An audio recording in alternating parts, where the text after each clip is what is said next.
Hello बच्चों, स्थिर वैद्युति के लेक्चर सीरीज में आज हम कूलाम बल का सदिश निरूपण इस हेडिंग को पढ़ेंगे। और चलिए शुरू करते हैं।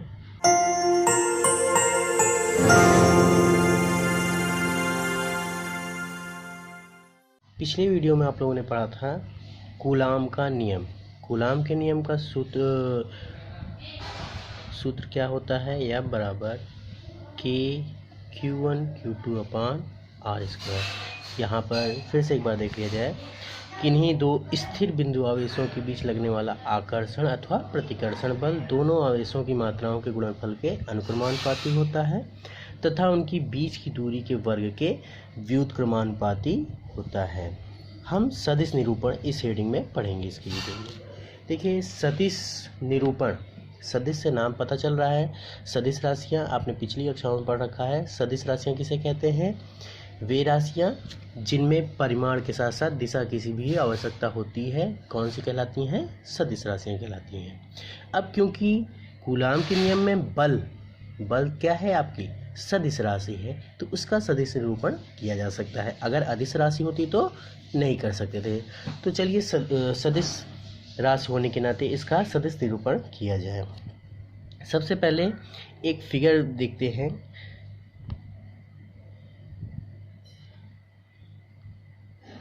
हम यहाँ ड्रॉ कर रहे हैं एक्स अक्ष और वाई अक्ष।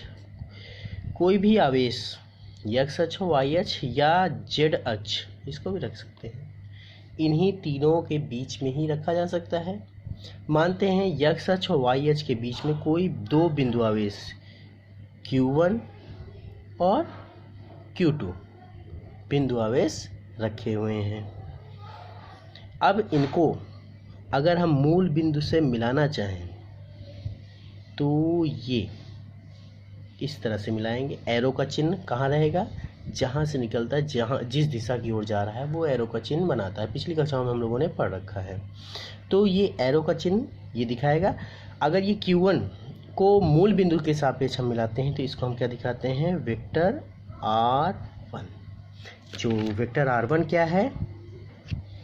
आवेश Q1 की स्थिति मूल बिंदु के सापेक्ष, जिसे हम Q1 का स्थिति सदिश भी कह सकते हैं। Q1 का स्थिति सदिश। ठीक इसी प्रकार से यदि हम Q2 को मिलाते हैं मूल बिंदु से, इस तरह से एरो का चिन्ह इधर रहेगा, तो इसका क्या निकालेंगे? Vector R2।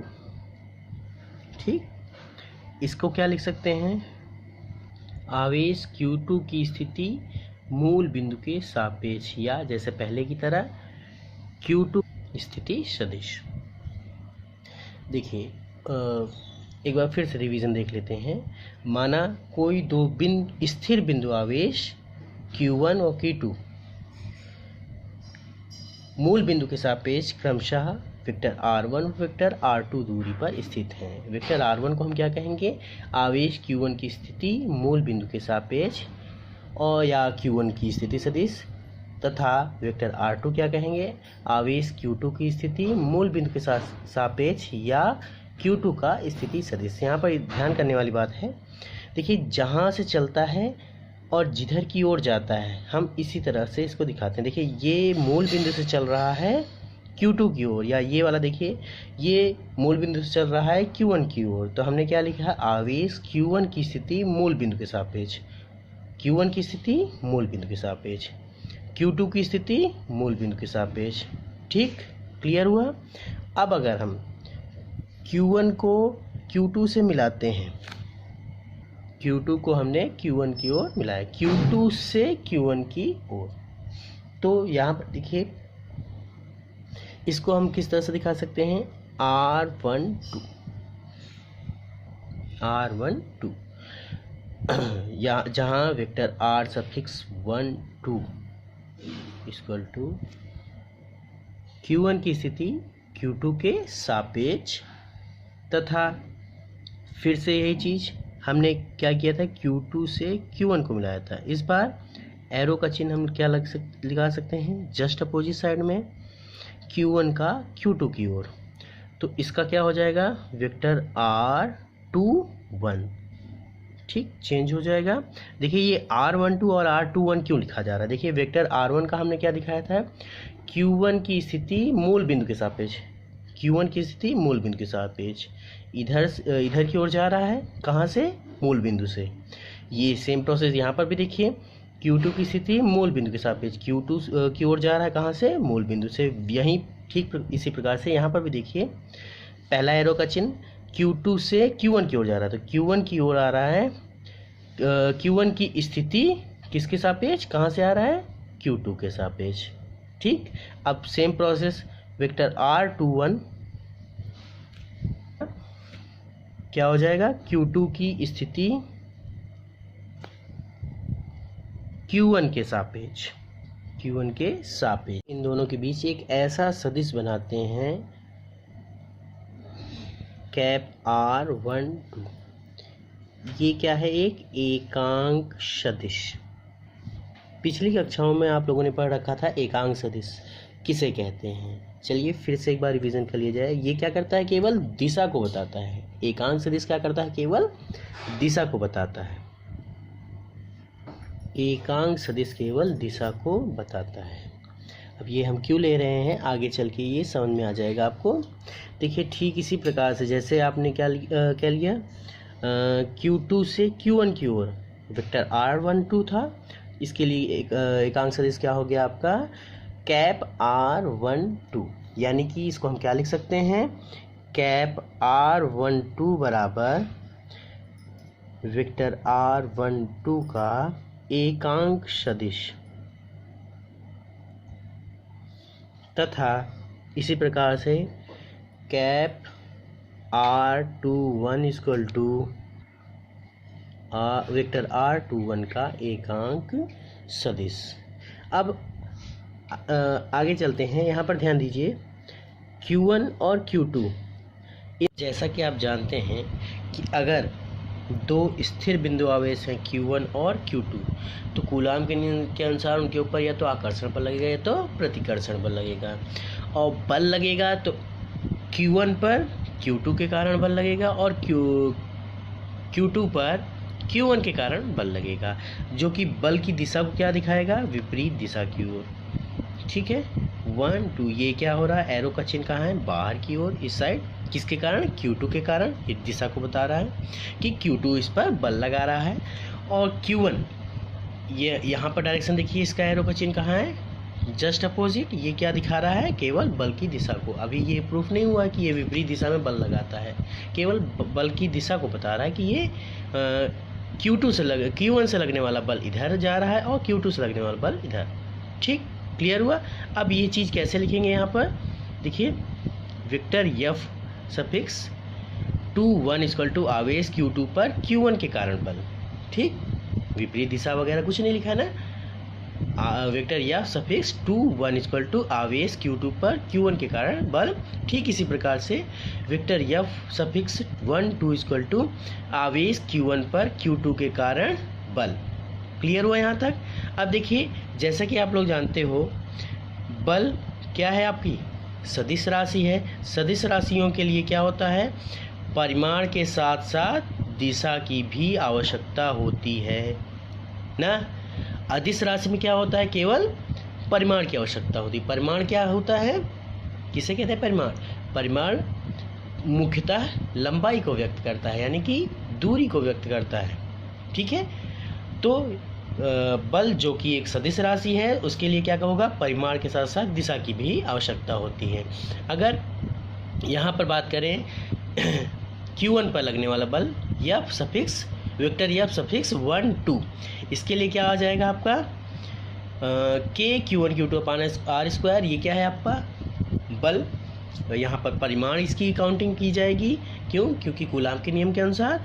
तथा जो ये आपका कैप R सफिक्स 1 2 है, ये क्या है? दिशा को व्यक्त कर रहा है। क्यों? क्योंकि इसको हमने बताया था कि ये क्या है आपका? एकांक सदिश है। एकांक सदिश क्या करता है? केवल दिशा को ही बताता है। आगे देखते हैं। ठीक इसी प्रकार से vector F suffix 2 1 equal to K Q1 Q2 upon R square, ये परिमाण हो गया।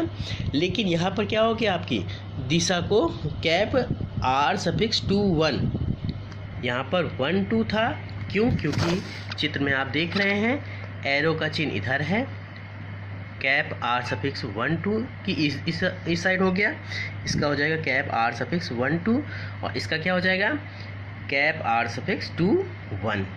ठीक, क्लियर हुआ? इसके लिए एरो का चिन्ह इसका इधर है और इसका एरो का चिन्ह इधर आ रहा है। ठीक है, चलिए आगे देखते हैं।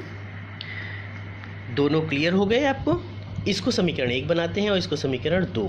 समीकरण 1 और 2, इसमें देखिए यहाँ पर डायरेक्शन आपके अलग अलग दिखा रहे हैं। देखिए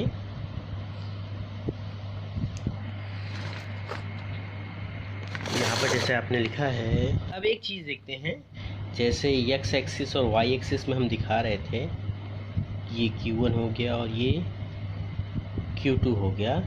यहाँ पर देखिए एक एरो का चिन्ह इधर आ रहा है Q2 से Q1 की ओर, जिसको हमने कैप R12 दिखाया था, और एक डायरेक्शन जा रहा है इसका उल्टा, जस्ट अपोजिट साइड में कक्षाओं में पढ़ा था।